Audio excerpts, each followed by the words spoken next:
the aspects from the students as well as the educators present in the classroom. With this, I leave the platform to you, Laksha. Thank you, everyone. Thank you so much, Ashrita, for the warm welcome. So, my name is Laksha, as Ashrita mentioned. I have been working as a counseling psychologist for over 2 years now.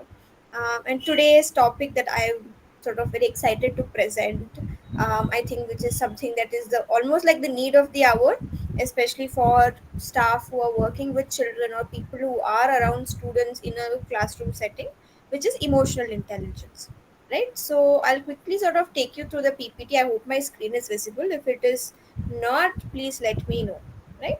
So when we look at emotional intelligence, some of the aspects that you talk about emotional intelligence are the main sort of aspects that we talk about in emotional intelligence are self-awareness, self-regulation, empathy, social skills, right? We'll obviously understand a little bit about these particular topics, but when we are looking at what is emotional intelligence, right? And when you look at it, it's mostly we abbreviate it like EI or EQ, almost like it's a similar measure of how we measure intelligence, but it is mostly about how we are able to understand or manage our own feelings, right? So the ability to recognize your own feelings that you are feeling, and those the feelings of people around us, right? So having the capacity to understand our own feelings and the feeling of others, while also managing our response feelings, or managing our own feelings in response to someone else, right, is defined as emotional intelligence, right? So basically it happens very unconsciously when we are communicating with each other, but basically the ability to recognize, right? So for say some for a kid and versus an adult, they have different variation of understanding each other's feelings, right? So emotional intelligence basically goes beyond processing the objective information that we are saying. So be the ability to understand subtext, the ability to understand non-verbal cues, right? So if someone is shouting at you, you know that they are feeling angry. They might not necessarily be telling you that hey, I am angry, but the tone of their voice, or the volume of their voice and how they are talking to you, is their voice very shrill, or is their voice very very bassy, so based on that you are also emotions were able to recognize, okay, someone might be feeling a certain way, right? If say a teacher is walking into the class and they're screaming at the students, right, as to why you have not done the homework, the main context, the objective information is that you've not done your homework, but the subtext of that is that hey, I'm very irritated, I'm angry because you students have not followed my instruction, or there is the sense of injustice the teacher feels, right? So the emphasis on recognizing, labeling and applying this knowledge that we know, the semantic knowledge that we know, that when we talk about feelings, emotions, opinions and beliefs of our own and our others, is basically the central focus of working with emotional intelligence, right? So if you sort of define it very in a very simple way, sort of basically you're recognizing your own, managing your own, and harnessing emotions, where we are effectively able to communicate with each other, we are able to build relationships, and we are able to solve problems. So the previous slide we had these four topics, right? These are the key aspects of emotional intelligence. So when you look at emotional intelligence, a lot of research has been done by David Goldman. So the second you put EI, I think he is one of the pioneers of emotional intelligence, and he basically has divided it into four key aspects. We will come to it in a little more detail in the the matrix that David Goldman has given, but the four main aspects that he has spoken about is self awareness. So self awareness is basically understanding your own emotions, and how they affect you and others, right? So if I am angry right now, or if I am sad right now, how does it affect my students, how does it affect my family, how does it affect the people around me, right?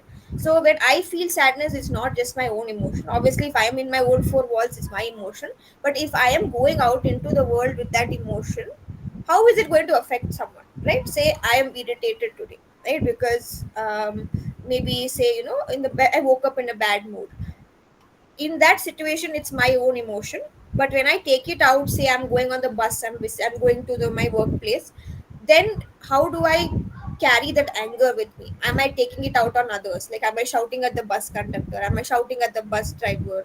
Or am I shouting at the auto rickshaw guy? And am I going to the school and just having a very negative demeanor, right? So how am I managing my own anger? How is that affecting me and affecting the people around me, right? So that is self-awareness. Self-regulation is managing our own emotion and impulses, especially in challenging situations.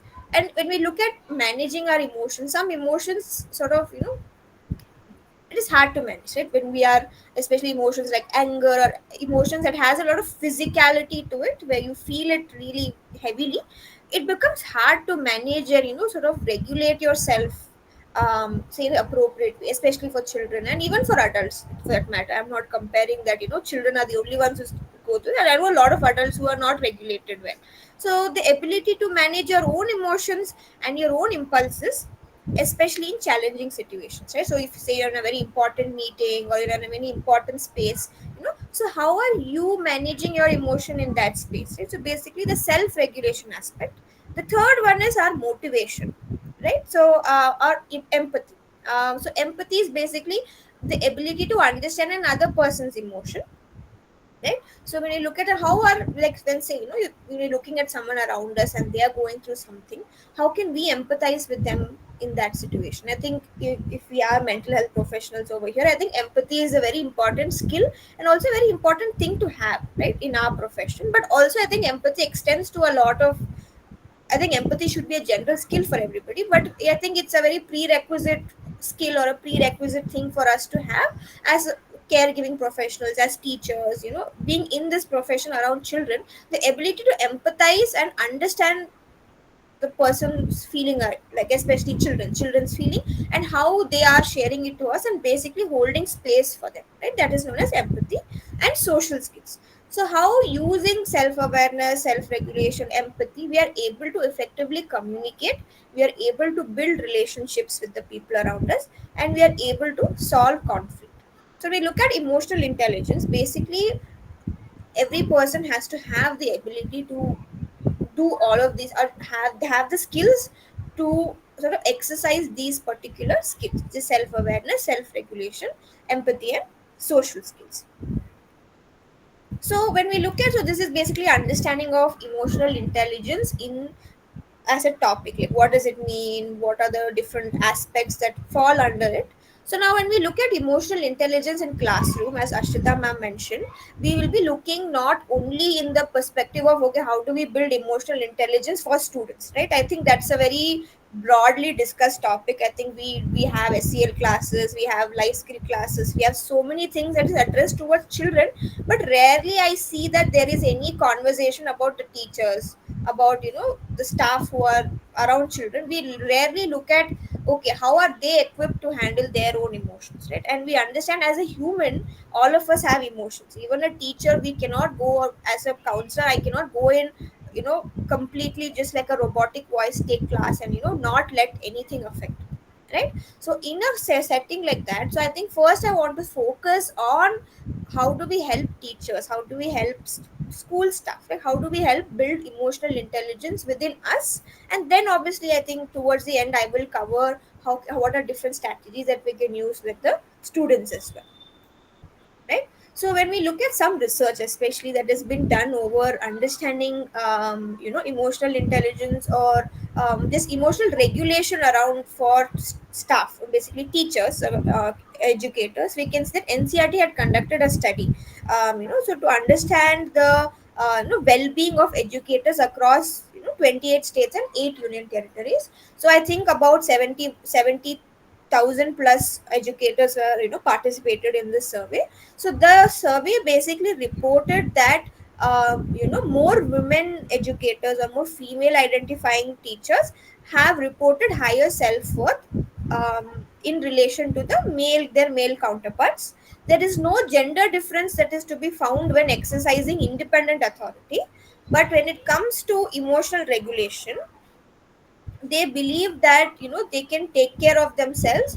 And but the school, so the educators believe that they are able to regulate themselves, they're able to take care of themselves. But school ratings, when we look at it, are lower compared to the self rating scores, right? So when in the self rating scores, educators have sort of described that they have been able to take care of themselves and just be more regulated, but the school management reviews say that this emotional regulation is lower because that our beliefs about our feelings and the response we give might not necessarily translate. So school management surveys are saying that no, we feel that educators are not as regulated, as they seem to be. So the study, basically the conclusion of that is that maybe we might feel that we are doing our best, right?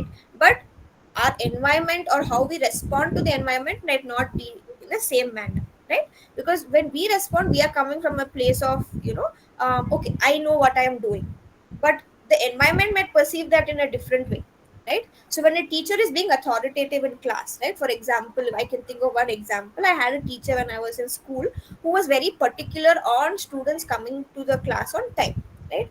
There was no exceptions. She didn't bother if say maybe you met with an accident. There was no, there's no, okay, if terms and conditions, like, okay, if this happens, maybe it's okay. Her thing was, you have to be in the class before I am in the class, right? If class starts at 8:10, you have to be in the class by 8 o'clock, and after I enter the class, I am not going to let you in. That was her rule, right? And this one time, I think a student, the parent had met with an accident, like a very severe accident. So the student had to, figure that out, and then the student came to the class at 8:30, and she refused to let the child in, even though the child was crying and she was having a very hard time, right? The child was going through a lot, and when the child walked into the class, the teacher said, I'm not going to let you. The child is crying, the child is looking, her clothes are dirty, everything is not right. But here, instead of the teacher asking the child, are you okay, what's happening, what happened, why are you late, her immediate reaction was, no, you can't come into class. If I let you into class, I have to let everybody else who's coming late into the class, right? But if I spoke to that teacher, she would feel that, okay, this is right in my text, because I want to teach punctuality to my students, right? That is her perception. But for the students, they would perceive her as someone, they would never walk to the teacher to share anything that they might be going through, right? Because this teacher has not created a safe environment for the students.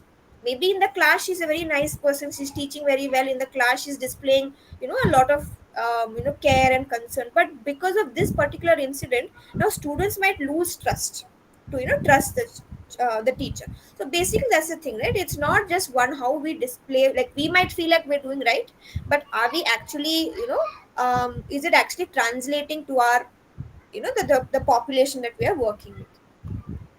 So when we look at what is the value of emotional intelligence, right? When I gave that particular example, there an emotional intelligent person would maybe forego that particular rule of punctuality and focus a lot more on how to help the child. Maybe then the students might have perceived the teacher as someone who is open to listening, they might feel a little more safer. They know that, okay, ma'am appreciates punctuality, but when a person is going through distress, you first focus on the distress. So that is the value that an emotional intelligent teacher can or an educator can give. So what is the value that an emotionally intelligent educator has, right?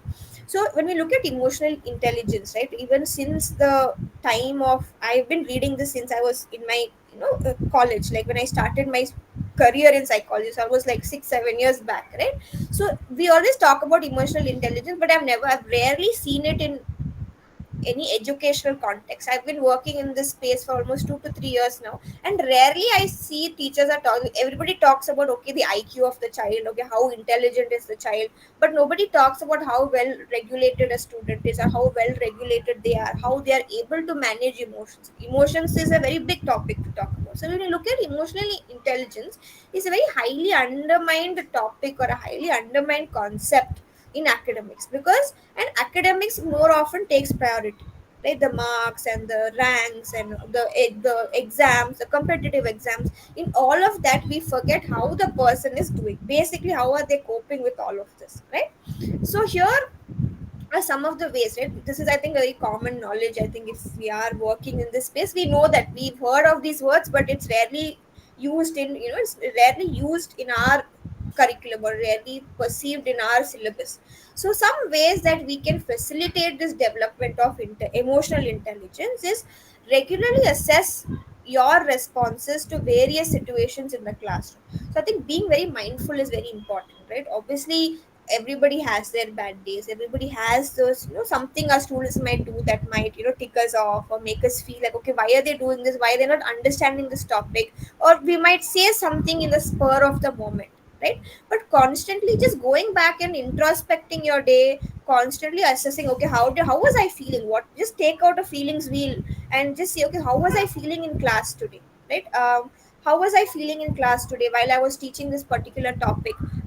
How was I doing, how, just to introspect as a teacher, how am I doing, right? I know that it might be hard considering a lot of the syllabus, finishing all of that, but at least taking 5 to 10 minutes in our daily schedule to just introspect, right? How was I feeling today in class, right? How was I feeling during teaching a particular topic, how was I feeling, all of that, just basically checking on that, and to keep a record book and document our feelings and to identify patterns and triggers. So something that I have noticed, again, I'm not a teacher myself, I'm a counselor, but when I was working in a school setup, I always noticed that in the morning I had a lot of energy. So when I was going and teaching SEL classes for, like in health basics, we have these SEL courses where we have particular topics that we teach for different classes, right? So in that way, maybe I was teaching in a very informal sense, not as a teacher, but I was going to classrooms and interacting with students. What I realized was that early morning classes, when I was taking, say from 9 to 11, I had a lot more energy. I was more present in the class. I was more open to listening to students, right? And when you're working with students, when students, especially topics like social science or English, they have a lot of things to give. So students, like, everybody wants to give their opinion, everybody wants to give their part of the story, right? So what I noticed was that I was more patient, or I was more open to listening to them in the morning, right, before the lunch break.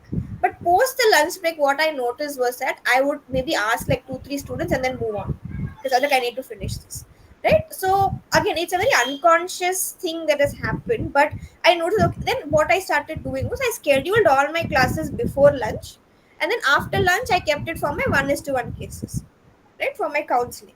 Then I knew, okay, I can give my best in this class, or maybe how can I make sure that this fatigue doesn't hit after lunch? Maybe just go take a walk in the playground for like 5 to 10 minutes so my energy comes back, right? Because after eating, you end up feeling tired. So understand. So just keeping a record, just having like a survey for yourself, right? Understanding and identifying your patterns. Okay, what are some things that might trigger you, before a classroom? How do we regulate ourselves? How can we do better?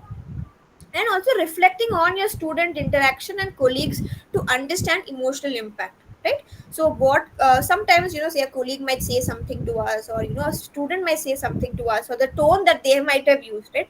They might have just, like, sometimes students, like, especially during this exam correction time, right, they come, they're like, ma'am, why you didn't give me marks for this, why you didn't give me marks for that? They come with like a lot of that, I don't know, very excitement, or like a very hostile energy. They're like, no, I deserve marks for this, you didn't give me this marks, right? So sometimes, I've seen a lot of teachers, react in different ways. Some teachers are like, okay, give, let me take a look, maybe you actually deserve it, and they actually check, they go through it. Some teachers are like, no, how can you come and undermine what I have done? I have corrected your paper, I know better than you, right? But here the child might just want to understand why they have not gotten the marks, and maybe they're just looking for feedback.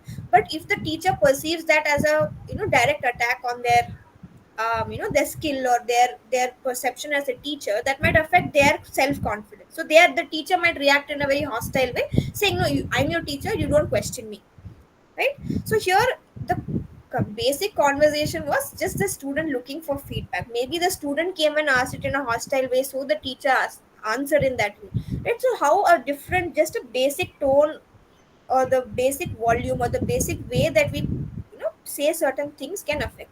So just constantly reflecting, constantly introspecting, I think this is something that should happen in every profession, right? Because we are working in this particular space for, say, 8 to 9 hours a day, sometimes even more, that we need to constantly reflect, constantly introspect, how are we doing in this profession, what am I doing, what value am I providing, am I doing a good job? Again, not just in terms of the service that you're giving, but also in terms of making sure that you are communicating effectively to your students, to your to peers, to your colleagues, everywhere. This is not just for classroom, this is also for your peer to peer relationship.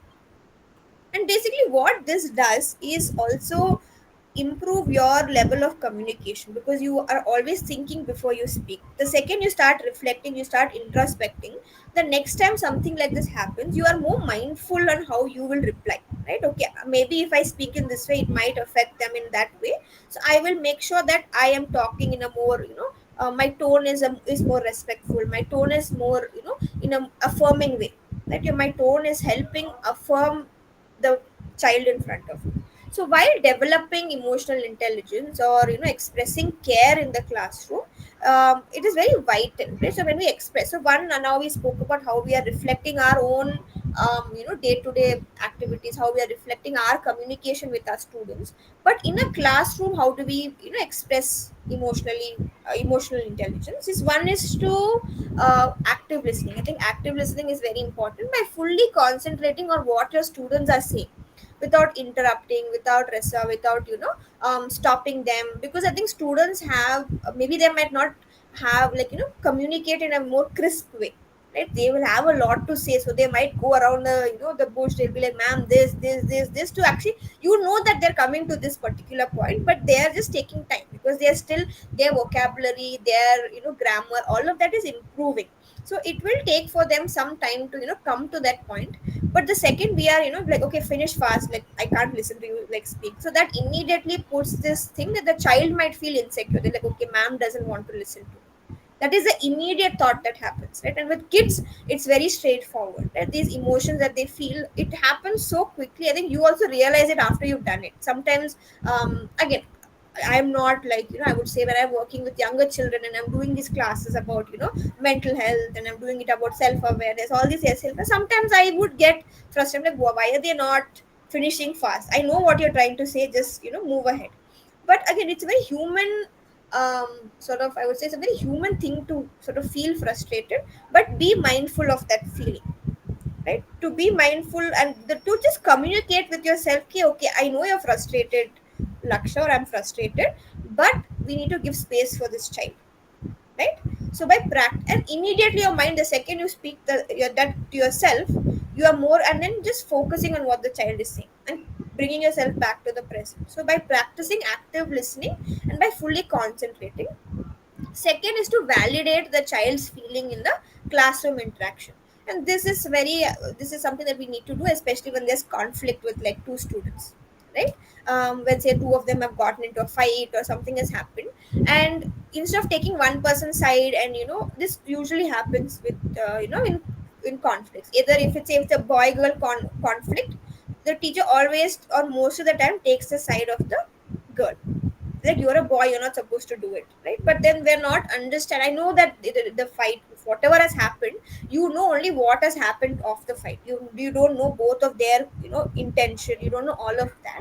So here is basically to validate both children's feeling, even if the conflict has happened, to make sure that both of them, there is no power dynamic issue within the students, right? You are there as a third person. We need to make sure that we validate the child. Every child needs to feel validated in your classroom. I think that is a very basic, thing that we every child should expect in a classroom, that whatever they're feeling is validated. If a child is feeling tired in your class, it is an okay feeling to have. Maybe, you can tell them, okay, these are the ways that you can maybe make sure that you don't feel tired, but you can never say that, why you're feeling tired in my class.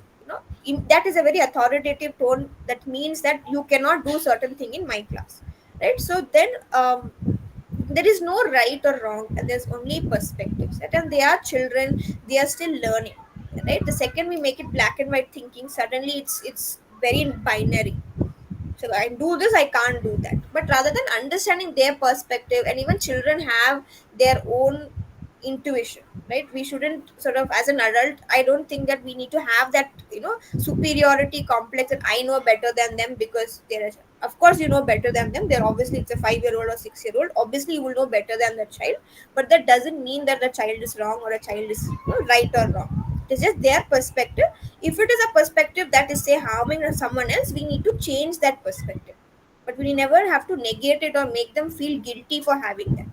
perspective or having a particular emotion or feeling. And we need to hold back difficult feelings towards students who might tick you off. Obviously there are a lot of problematic students in class. I think this is a very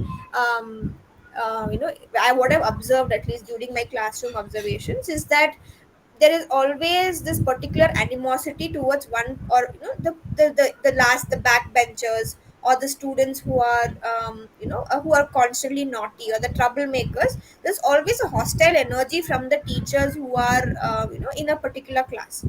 But we need to also understand that that is also a form of dysregulation, because you know that those children might irritate you or might disturb your class, which means that you have to take extra effort to manage the classroom, right?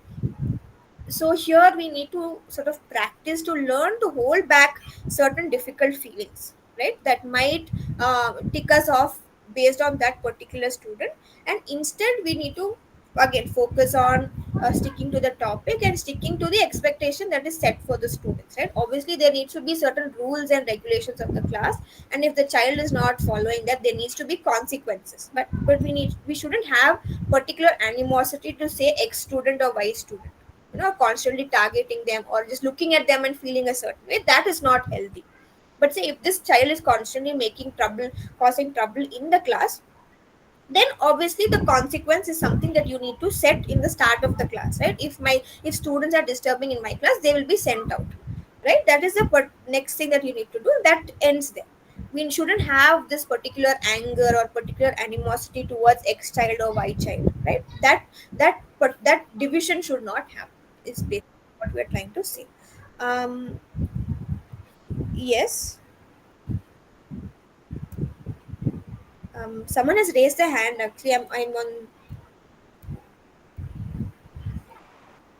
Hello.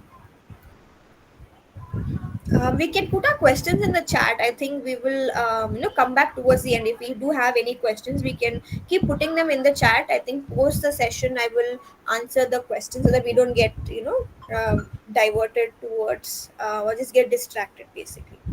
So now that we've spoken about how do we do our own personal reflection on a day-to-day basis, how do we integrate emotional intelligence in our classrooms? So now we will talk about how do we integrate emotional intelligence in academics, right? Because I think more or less at least 80% of children learning is through their textbooks, through academics, at least in our Indian education system.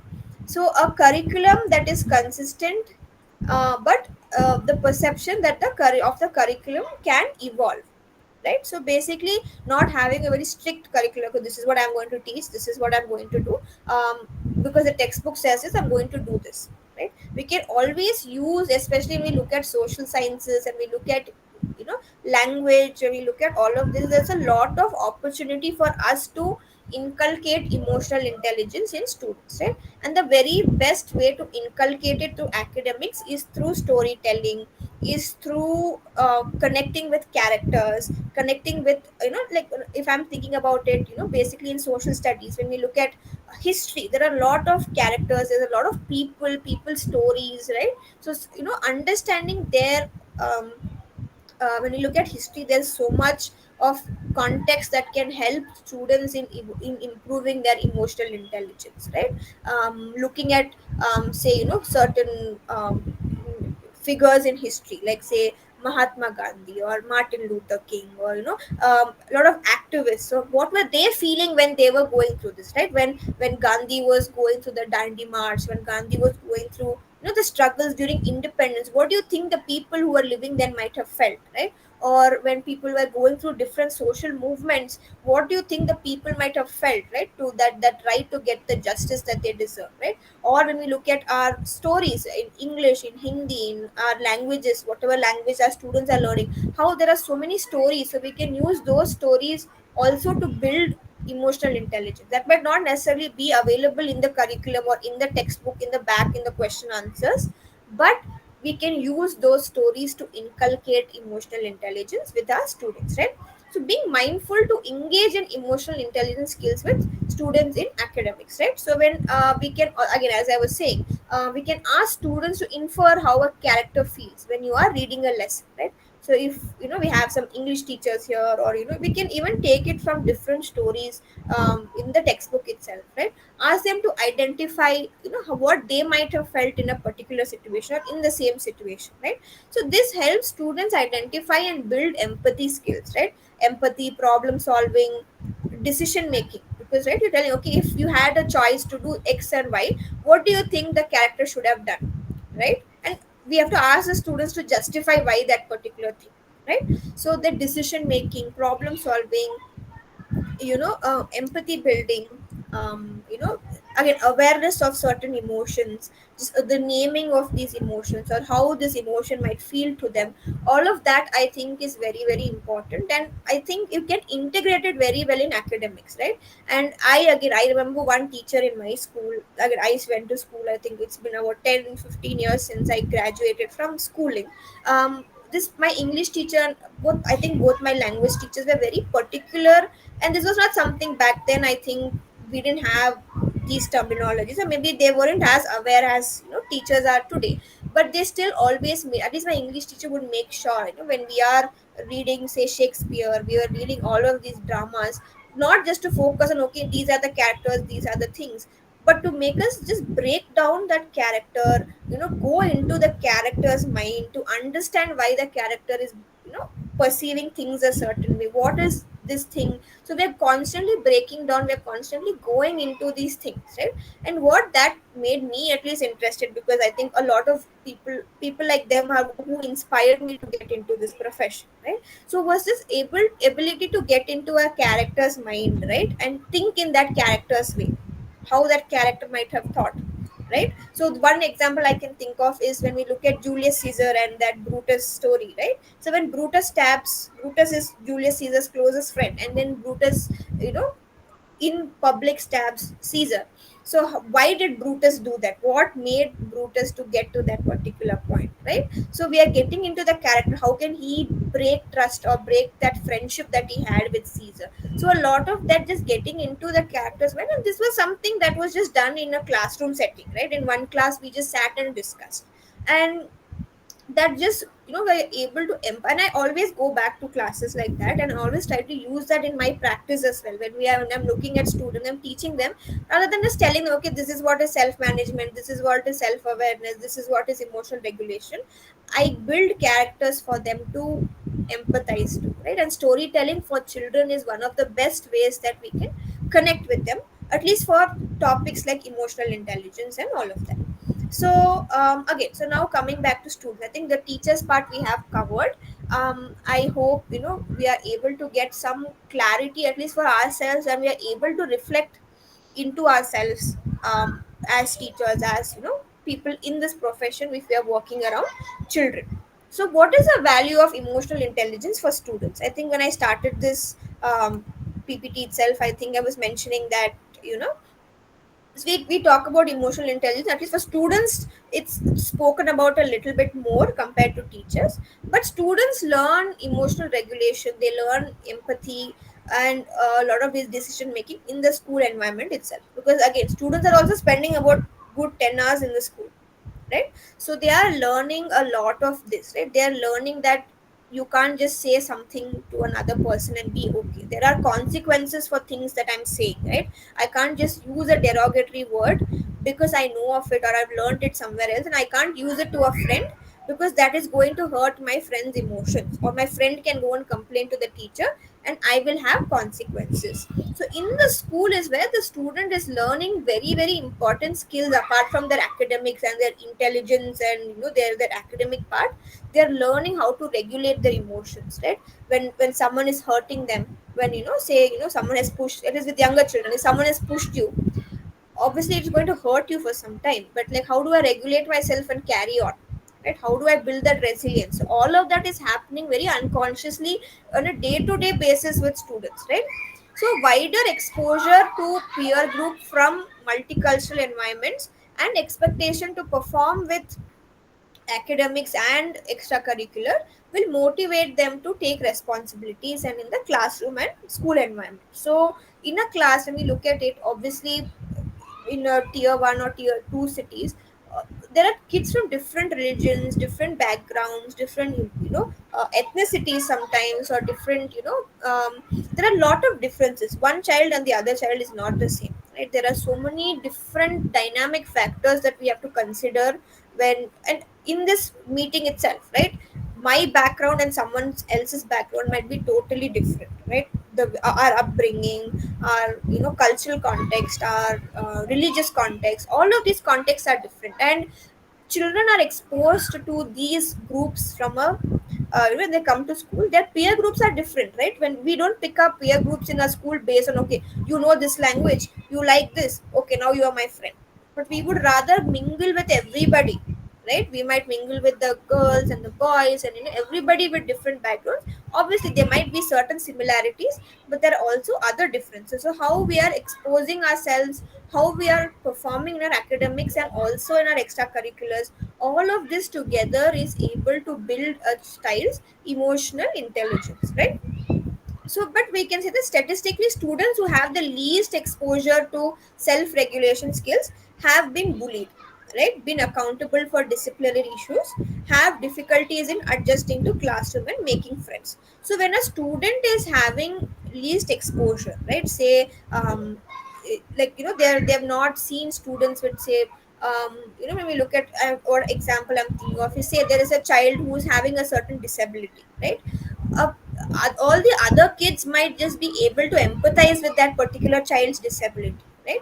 Because they might have seen someone else, or they might have seen someone else in, say, a movie or in their TV shows, or they've at least know a person who might have this particular disability.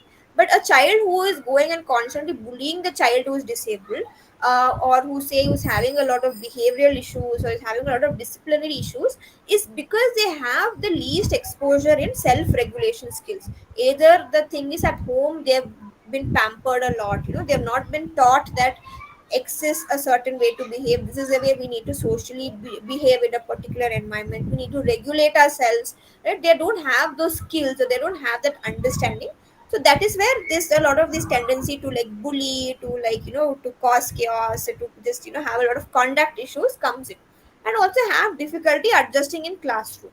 So because of this, because they are not able to adjust in the classroom setting, because they feel that no, but this is not how it's supposed to work, at home it's different, but in the school why they're asking me to do this, right?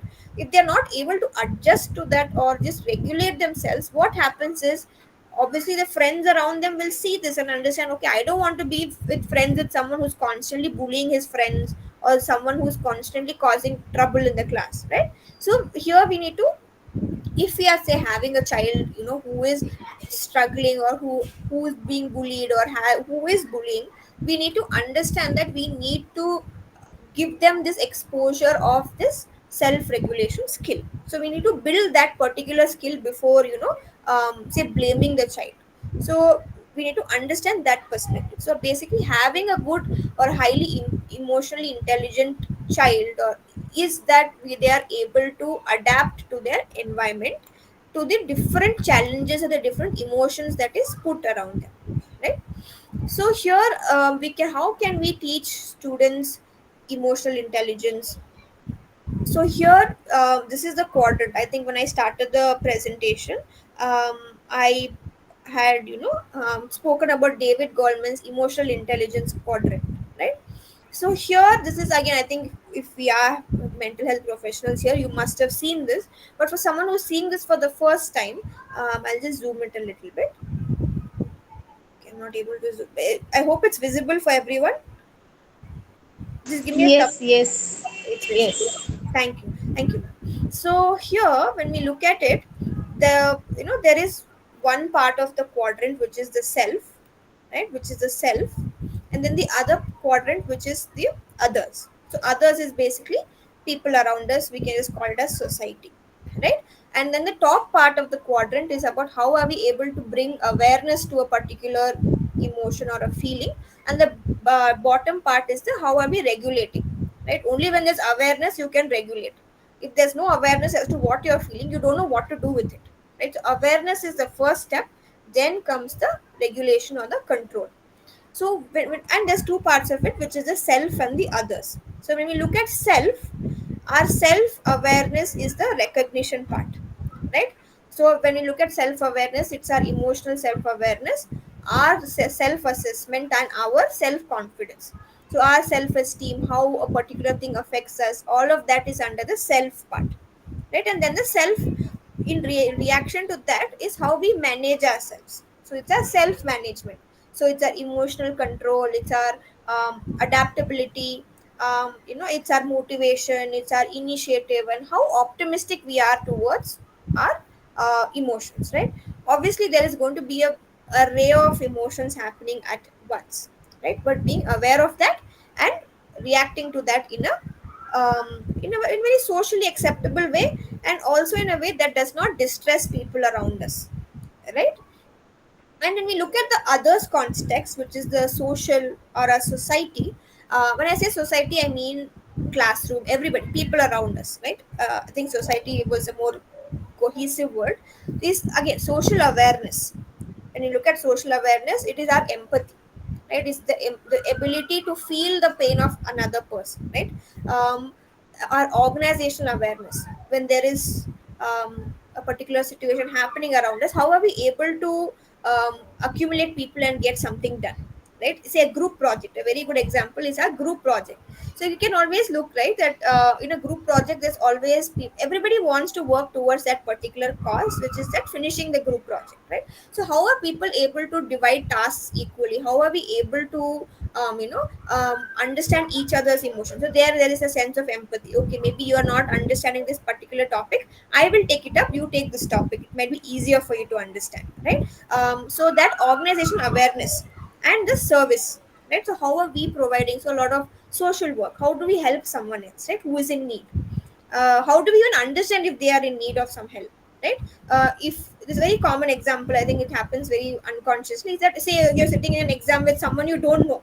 In an exam hall, you're sitting with someone from a different class, and their ink has gotten over in their pen, right? And they're struggling to figure. So they're not even asking you anything, you just look, you turn around, okay, you're like, okay, their pen ink is over, right? And they look distressed, or they're like frantically searching their pouch, but they're not finding anything. So they're offering a pen to them. That is your social awareness, knowing that okay, this person is distressed, so I need to give them this pen, right? So that is the awareness. And the other, when we look at the regulation part or the control, how do we manage it?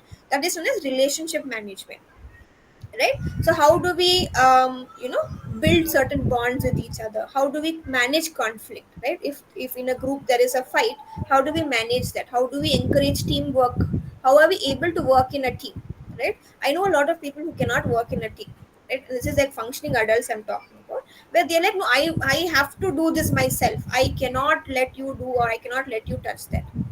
And that affects not just your work but affects the team. But how are we able to collaborate with the team? How are we able to listen to other people's ideas and take that into account, right? How are we able to give our own ideas into a particular team? Sometimes people might feel shy, they might feel like, okay, maybe my idea is not worthy to be in this room, right? So getting over that fear, this is a team, this is our collaboration, it's okay, it's okay for me to ask for help, and it's okay for me also to offer help, right? It's both ways.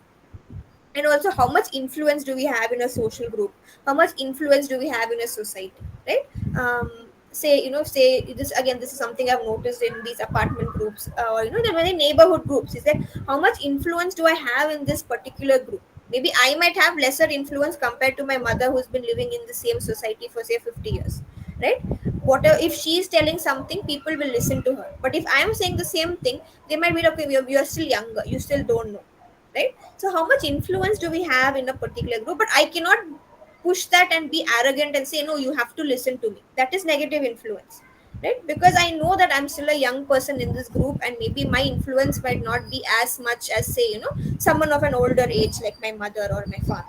So the influence that we have, and the leadership skills that we are showing, how can we motivate a particular team? So all of this is how we are able to have relationship management or regulate our perspective in a group setting, right? So being able to just emotionally intelligently navigating through these, again, these are all very diverse topics. These are all very, it happens very unconsciously that you sometimes don't even put perspective or put words to it, but how do we navigate it in a way that we also feel regulated, we also make the other person in front of us feel regulated, right? The basic token or the basic understanding is that, right?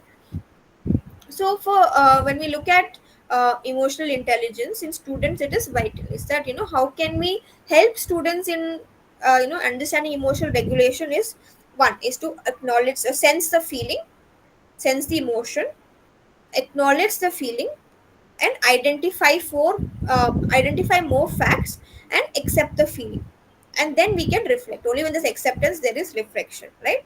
So for maybe for this, the one thing that I use with my clients, I use with everybody with that I'm working with, is the feelings wheel. So I have different feelings wheel for different age groups, right? For adults I have a different feeling wheel, for teens I have a different feeling wheel, for younger children I have a different feeling wheel. Is to just, okay, where am I feeling it in my body?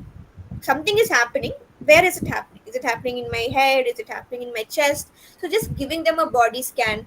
Okay, just close your eyes and notice where are you feeling the discomfort, or where are you feeling, where do you feel more tension, or where do you feel more irritated, where do you feel like there's something happening.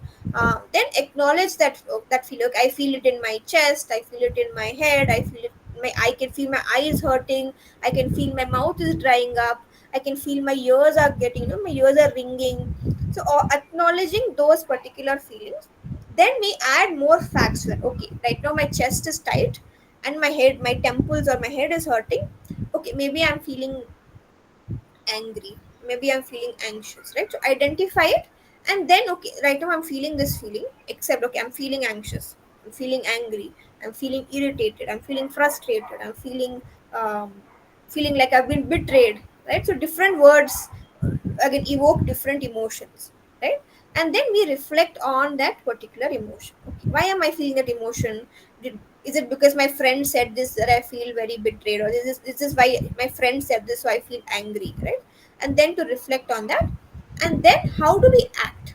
How do we act, right? So bringing our thoughts and our feelings up, and then we take up appropriate action. Either do we talk to that friend, or do we take some time, do we just take some space off, and also reflect on the usefulness of the response, right? So it's a very step by step process, but it happens very unconsciously, right?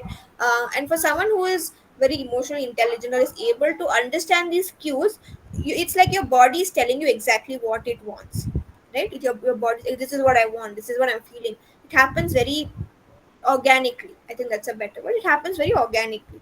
So basically this is a more, and this is something that we need to teach students. It's not something that just happens. We need to teach them that this is a step by step process. When something like this happens, immediately focus on this 7 steps. Just sense, acknowledge, identify, accept, reflect, and then act. And then reflect on the response that we give to a particular um, response, right? So a lot of reflection, a lot of sensing, a lot of acknowledging, right? So consequence, what is the consequence of say having positive emotional intelligence? So like what is the point of doing all of this, right? What is a student going to gain out of all of this, or what is a person going to gain, right? So it's the ability to see the best in difficult situations, resilience, testing times, and tough experiences. So basically I think resilience is, I think, a very important factor when we are looking at emotionally intelligent people, right? Because when a different situation happens where you feel like you cannot get through it, that again triggers a lot of our negative self belief, and that triggers a lot of negative emotional intelligence. But in a perspective where you are able to see through it, see through a situation, you're able to objectively look at a particular situation, you're able to build resilience, you're able to think objectively and solve a problem with an open mindset, right? And there's always a very opportunist or a more optimistic sense towards, okay, things will get better, there is some silver lining, of being just able to look at the positive of it, even in a situation that might be very dire, or very, that there's nothing to look forward, just looking towards the end of the rainbow, looking towards the tunnel, looking towards, okay, right now it is not that great, but it will get better. And then is the mental flexibility, right? Again, it's also like when we're looking at all of these things to do, it is that it is also like our mind it's almost like a gym for our mind, right? Only when we constantly work out our muscles are we able to build strength, we're able to build that resistance for our body to take more um, weight, or it's able to carry more. The same way we are able to be flexible, right? The very important thing for problem solving is having a flexible and open mindset, right? So the power and control is not the end game. Finding a higher purpose and materializing their goals. So just being able to move flexibly, okay, and being able to flexibly change during, being very, you're able to mold yourself to a particular situation, right? Maybe a particular situation might right now might mold you in a certain way, but you might have to be flexible and figure it out, right? So being able to be open minded is very important, and that gives us a clear mind on observing and interacting with others, enabling us to create a quality of social circle, right? And motivation beyond external areas. So people with high intelligent quotient are not always responsive towards material rewards or social recognition. They are more focused on the process. They are more focused on finding a positive experience from their work. Right, at the end of the day, what is this them doing for? They are able to meet their goals. They are able to find purpose in the things they are doing, rather than only, okay, I'm only earning so much, or this is what I'm getting in return. The return doesn't have to always be felt or doesn't have to be quantifiable. Sometimes it can also be abstract, right? It can also be our positive experience. It can also be that purpose or that happiness that we're able to take home at the end of the day. So they are able to look at motivation apart from the very tangible things, right? And what are the consequence of negative emotional intelligence is that there's a maladaptive self-belief, right? So the poor locus of self-control, constantly blaming people rather than working on the personal and short the outcomes, right? And then not being accountable for your own reaction. You are sort of blaming others for making you feel a certain way, but you're also not being accountable for your own reaction. So it's like it's a lose-lose situation. And there is disregard towards feelings and interaction. They're like, this is, I don't care about how you feel, this is how I'm going to say it. I know there are a lot of people who say that this, sorry to hurt you. They don't even want to hurt, say that, I'm sorry for hurting you. This is the truth. This is what I feel. They don't understand that, okay, maybe I feel a certain way, but the other person might feel the other way for me saying it, right? So disregard towards other people's feeling and interaction. And what happens when you disregard other people's feeling and interactions? You end up not building social circle, because nobody wants to be your friend. At the end of the day, it's that simple. Like, if you're not looking at other people or being accountable or just having general sense of empathy, nobody would want to be with you, right? So there's a lot of maladaptive self-belief, this sort of apathy and demotivation, that only if I get a reward I will do it, otherwise I don't want to do it, right? So rather than looking at it, okay, maybe I might get to learn something out of this, right? And lack of awareness, lack of the effort, that that what of the effort, only when we put effort is that we get a reward, right? So the teamwork, putting an effort together, is what will get a reward, right? So basically general apathy, I don't want to do this, I'm not getting anything out of this. In a team, I'm not going to get recognized for the work, the team is going to get recognized. I by myself I'm not going to be recognized, so why do it in the first place, right? So a lot of demotivation and apathy is also something that we notice. And yeah, so basically these are the, I would say that, two sort of challenges, and basically it just makes life harder to live, right? Because you are also not enjoying the process, you are also sort of constantly feeling like being bogged down by your own emotions, so it's not helping anyone, but rather having an better mindset or a better shift towards a better perspective is going to help everybody around us, basically. So how do we manage our emotional intelligence? I'll just finish this quickly. I know we're sort of running out of time, but we will get through this. So it is not possible to always have an upbeat and positive mindset, right? Again, that's a reality. I think as a counselor, I should also be, consider that every day is going to be sunshine and roses, and every day you're going to have the best day in terms of your emotional intelligence. But it's okay, but we also need to understand that we need to take care of ourselves to keep going. We can't just stop taking care of ourselves. Taking care of yourself is vital, right? So by either venting or by journaling or by practicing breathing exercises or by having a very consistent routine in your exercise, in taking doing a lot of mental health checks, right? How you go to the hospital to check your bodily, how everything is happening, we also need to do that for our mental health, right? We need, when our body, when you know that our cup is full, we need to empty it, right? I think that is our basic responsibility to be an emotionally intelligent person. Mental checklist to revise your day. Just take 10-15 minutes of your day to 10 minutes, right? Before bed or before eating sometime, just what was the best part of my day, what was the worst part of my day, okay, tomorrow what I need to focus on, right? Just clearing that out so that the next day you wake up feeling a little more clear, right? Because we, I think it's our responsibility as a person, to our own body, to our own self, is to be able to take care of it, right? It's like we are our own property, right? We need to take care of our body. We can't sort of say that, okay, no, the words, I've been too busy, I can't. I think that that is a very callous way of saying I don't want to take care of myself, right? Just basic 10 minutes of your day, right? Just when you're just going to sleep, just reflecting, just introspecting, okay, how did I do today, right? And what can I do better tomorrow, right? And then communication revision. Do not go to bed half finished. If you're say having a conversation or argument, make sure that you are, you know finishing the conversation so that it doesn't carry over to the next day. And also share your worries, share your joy, share it all to someone that you trust. It could be a friend, it could be a family member, it could be a sibling, it could be anybody. But to just have a conversation, okay, how was your day, okay, okay, this happened, I felt like this, I felt like that, okay, how was your day?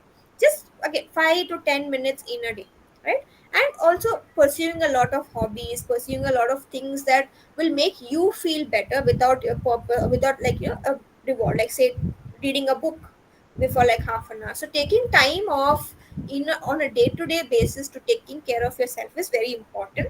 I also think it is a personal responsibility when we are looking at ourselves as a human. And all of this together, along with, I hope, with the skills and with the things that we've discussed, we are able to take from what I want everybody in this session to take home today with them is that it's not that hard to be emotionally intelligent. It's not that hard to be a decent human being, right? Towards our students, towards people around us. But it is going to take a lot of effort in terms of how do we regulate ourselves. To regulate ourselves, we need to take care of ourselves first, and all of this happens within us. So maybe having a lot of these habits, and I think habits are very important. And I hope today what we take back from our session is that we are able to reflect, see on our current life. Okay, maybe this is how I'm living, maybe this is something I would want to change.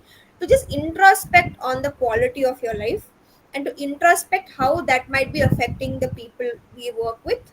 It could be kids, it could be our clients, how that affects them.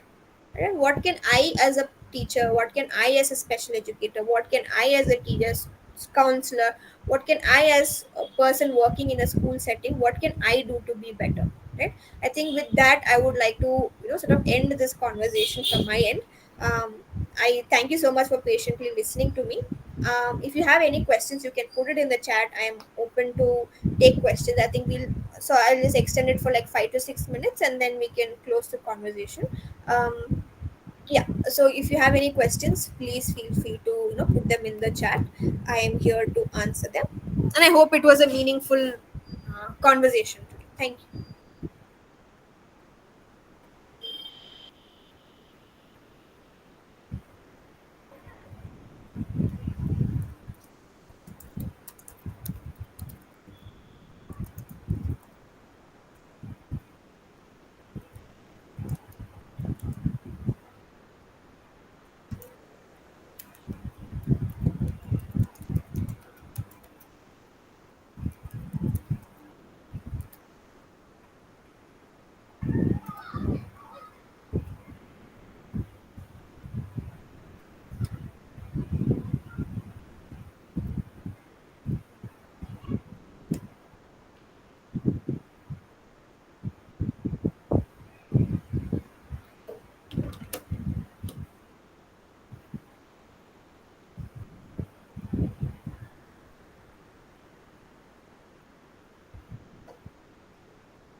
We have one question that says, "Ma'am, how do we deal with um, ADHD children?" Again, and we look at ADHD. It's again it has a lot of uh, thank you, Vidya.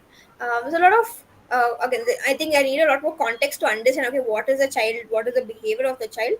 But when we look at children who are, say, having a who are hyperactive or who might have certain attention issues, is, I think, it's again different from child to child, right? It's not that it's not like a one size fit all solution.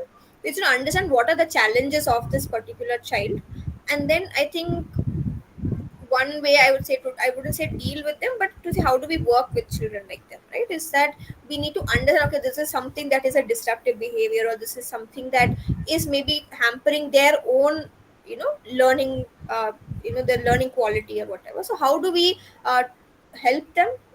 Is to one, understand that, okay, where is this hyperactivity, or where is the attention deficit or whatever, where is it coming from?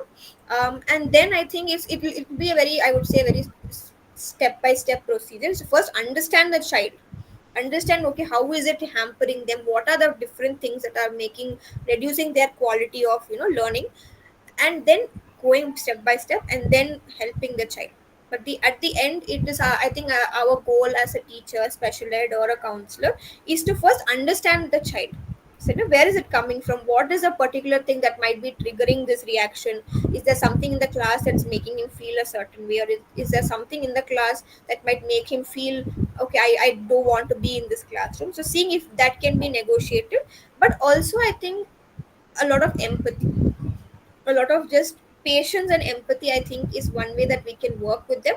But again, if there is more context in terms of how the child, what is affecting the child, I think from there you can take on a more, I would say, taking help of, say, a special ed or a counselor, or to understand what symptoms they are going through, and then coming to a solution there.